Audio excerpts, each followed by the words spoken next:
Hi guys, it's me Marvin and welcome back to my vlog. In for today's video guys, ubani na pud ko sa akong lakaw karon for today's video. Kay dili lang pud gyud ako isa ang mulakaw guys.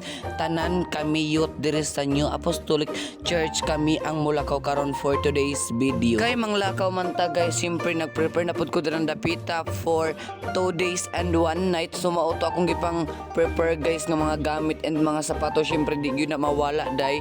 Kay lagi sa tago manggod among youth and then regional youth camp pa jud namo na sumauto nagdali-dali po dayon ko dira dapita og kuwag mga Bible, what else basta tanan magamit dito gipangdala na ako day, kulang na lang dalawang balay. Nakakatawa yun.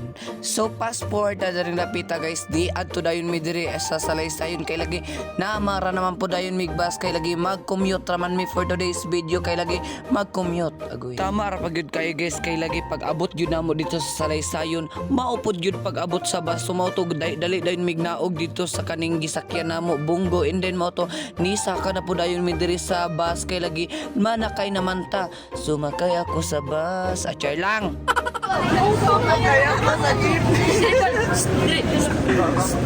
So mauto guys wala pa gay mga pila ka minutong biyahe na mo diring dapita pero kani among isa ka kauban nagkuan-kuan na dirig sulubin kay lagi kasukaon daw siya. So kami po diring dapita guys gachar-char lang mi kay lagi di man mi dagaton iya kani among mga kauban naginihay naggunit og mga silupin kay lagi kasukaon daw sila.